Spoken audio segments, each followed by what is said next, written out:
Assalamualaikum warahmatullahi wabarakatuh.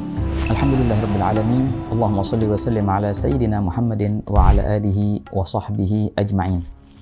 Dari kisah ke kisah kita mentalaah bagaimana dahulu ulama dan a'lam, para salihin, bagaimana mereka memandang waktu sebagai perihal yang sangatlah berharga. Bahkan itu adalah perihal yang paling berharga yang mereka miliki.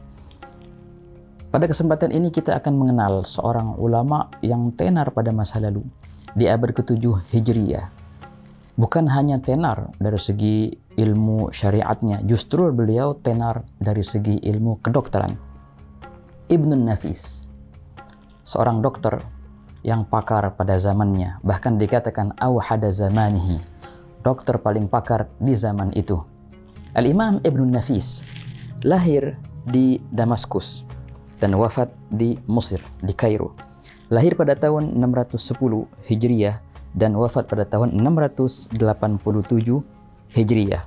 Beliaulah pengarang kitab Asy-Syamil fil Tibb, dan beliau juga mengarang kitab Al-Muhadzab fil Kuhl, dan juga beliau mensyarahkan kitab Ibnu Sina yang bernama Al-Qanun.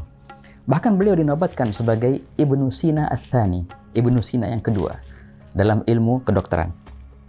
Bukan hanya dalam ilmu umum sahaja, juga dalam ilmu syariat beliau sangatlah pakar. Beliau mensyarahkan kitab Al-Hidayah Ibnu Sina fil Mantiq dalam ilmu logik, dalam ilmu usul fiqih, dan juga dalam ilmu fiqih, dan dalam ilmu sastra bahasa Arab, ilmu hadis, dan ilmu al-bayan wa ghairi dzalik. Banyak beliau punya karangan. Beliau mensyarahkan kitab At-Tanbih li Abi Ishaq Asy-Syirazi dalam perihal fikih Syafi'i sampai bab sujud sahwi. Al-Imam Ibnun Nafis dikatakan kalau seandainya beliau mau mengarang kitab, maka beliau siapkan beberapa pena yang sudah siap untuk dipakai.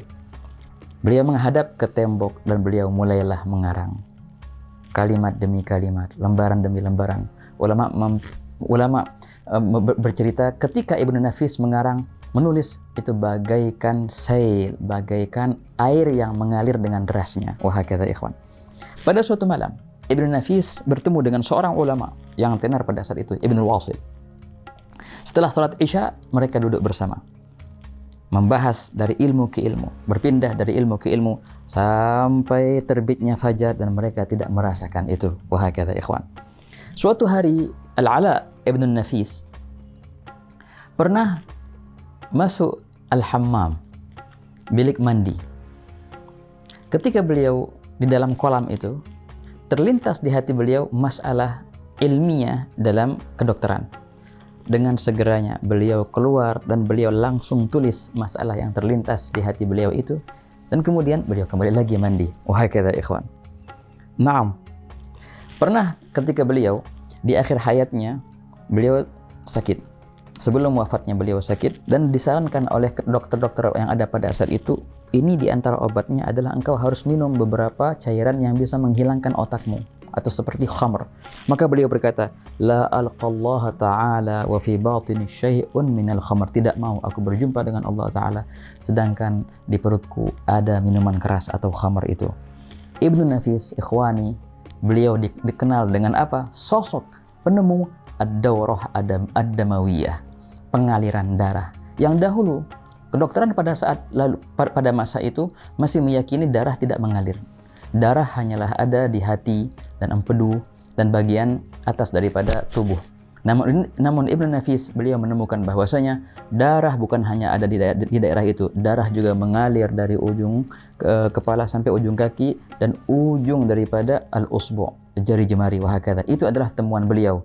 Beliau dinobatkan sebagai penemu pertama ad-daurah ad-damawiyah, ulama pada era abad ke-7 Hijriyah. Wahakadha ikhwan. Namun beliau sangatlah mutawadhi'. Beliau menobatkan dirinya sebagai mutatabbib. Tidak pernah beliau menyebutkan dirinya sebagai tabib atau dokter.